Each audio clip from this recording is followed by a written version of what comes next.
ठीक, ground breaking ceremony में पूरे उद्यमी और यहाँ जो भी निवेश करना चाहते हैं, हमारी क्या प्रगति है, आगे कैसे प्रगति होगी, एक अभिभावक के रूप में है इस देश के यशस्वी प्रधानमंत्री माननीय मुख्यमंत्री जी के माननीय प्रधानमंत्री के मार्गदर्शन में जो काम माननीय मुख्यमंत्री ने किया है, हम लोग सौभाग्यशाली हैं कि कम से कम इसी प्रदेश में वो चुन के प्रधानमंत्री गए हैं और हम लोगों को बार बार उत्तर प्रदेश में मनोबल बढ़ाने के लिए, कार्यशैली बनाने के लिए, कार्यशैली को सही करने के लिए, कार्यक्षमता बढ़ाने के लिए और एक तरीके से उत्तर प्रदेश को सर्वोत्तम प्रदेश बनाने में जो भी भूमिका हो सकती है प्रधानमंत्री उसे सौगात देते हैं। इसलिए मैं बधाई देता हूँ अपनी पार्टी की तरफ से।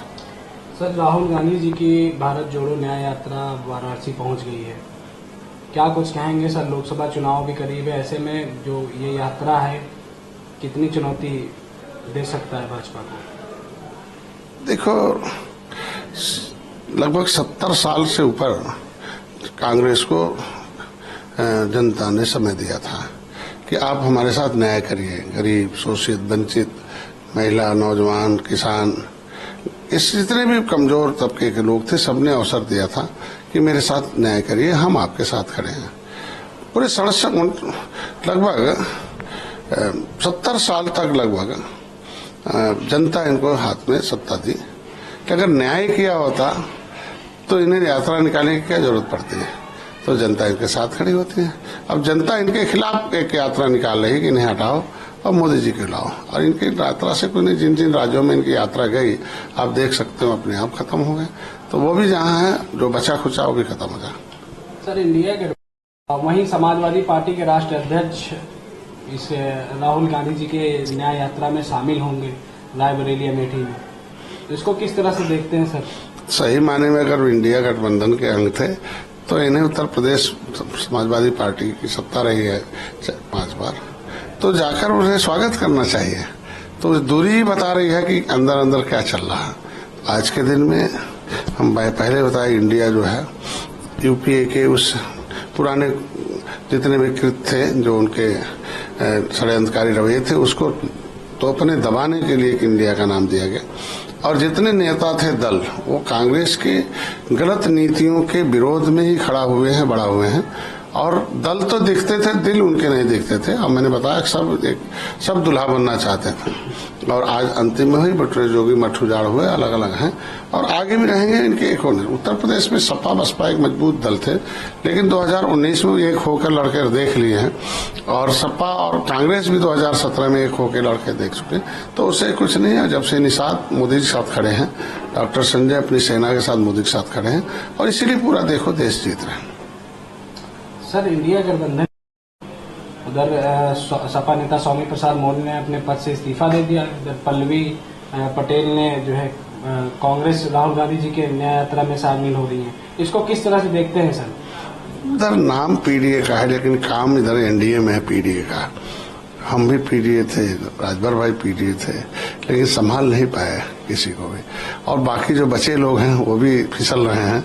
इसीलिए समझना कि वो वहां जाकर पीडीए लोग फिसलते हैं और एनडीए में आके संभलते हैं। इसलिए आज हम सब कुछ जैसा गुलदस्ता मोदी जी ने, अमित शाह जी, नड्डा साहब, योगी जी ने जैसा सजाया है, उसको देख के लगता है कि पीडीए का काम इधर हो रहा है। चाहे वो निषादों के लिए नीति बनानी हो, आरक्षण की नीति बनानी हो, चाहे उनके लिए बजट की नीति बनानी हो, योजनाओं की नीति बनानी हो, मछुआ कल्याण कोष हो, और पिछड़ा वर्ग आयोग बनाकर उनके बच्चों को शिक्षा में अवसर प्रदान, तो ये सारा कुछ है। आज देखो राज्यसभा में भी हो, विधान परिषद में, तो पीडीए की सुरक्षा पीडीए के साथ, जैसे त्रिस्तरीय चुनाव में आपने देखा होगा कि कोर्ट ने कह दिया कि बिना आरक्षण के इलेक्शन कराओ, इसका मतलब पिछली सरकारों ने पीडीए के लिए, क्योंकि संवैधानिक तरीका नहीं अपनाया था, हमारी सरकार सुप्रीम कोर्ट तक गई, आयोग बनाई, और पिछड़ों को आरक्षण के साथ खड़ी होकर त्रिस्तरीय चुनाव में अवसर प्रदान। तो जब नारा तो दिया जाता है, लेकिन जब राजनीतिक भागीदारी हो या कहीं और भागीदारी हो पिछड़ों को, तो वहां यह नदारत कर देते हैं। बस तेजपाता की तरह है, जब सब्जी बनाना हो तो तेजपात डाल दो, खाने समय आए तो उन्हें चूस कर फेंक दो। ये वहाँ काम है। यहाँ इंडिया में सारे पीडीए लोगों का स्वागत हो रहा है और सभी लोग सम्मान प्राप्त करें। सर, सुप्रीम कोर्ट ने चुनावी बॉन्ड समिति को राय कि इससे भाजपा की काली कमाई पर रोक लगेगी, तो नहीं, उनका भी तो ऐसा पैसा नहीं है। अगर खराब था बॉन्ड तो कांग्रेस ने क्यों लिया? ऐसा नहीं है कि सारे लोगों ने उससे पैसे सबके खाते में है। आपको तो पेपर देखा कल, कोई कांग्रेस भी थी, सीपीएम भी थी, सभी भारतीय जनता पार्टी भी थी। अब लोकतंत्र में विधायिका, कार्यपालिका, न्यायपालिका, मीडिया, तो जो भी न्यायपालिका का आदेश है उसका हम सम्मान करते हैं और निश्चित रूप से उस पहलुओं पर हमारी सरकार चर्चा कर रही है। सर एक आखिरी क्वेश्चन सर, ईडी लगातार दिल्ली के मुख्यमंत्री अरविंद केजरीवाल को समन भेज रही थी, लेकिन अरविंद केजरीवाल ईडी के पास नहीं जा रहे थे। इसके बाद कोर्ट तक ईडी गई, कोर्ट का दरवाजा खटखटाई। आज अरविंद केजरीवाल वीडियो कॉन्फ्रेंसिंग के माध्यम से कोर्ट से जुड़े। उन्होंने कहा कि 16 मार्च को वो कोर्ट में पेश होंगे। तो किस तरह से देखते हैं? इसका मतलब कुछ न कुछ एविडेंस है, तभी तो न्यायालय उस पर संज्ञान लिया और किसी को, जो कोई आदमी सच्चा है तो उसको कहीं भी खड़ा हो जाए उसमें आंच नहीं आती है। तो भागने का मतलब यह कुछ न कुछ उसमें दाल में काला है।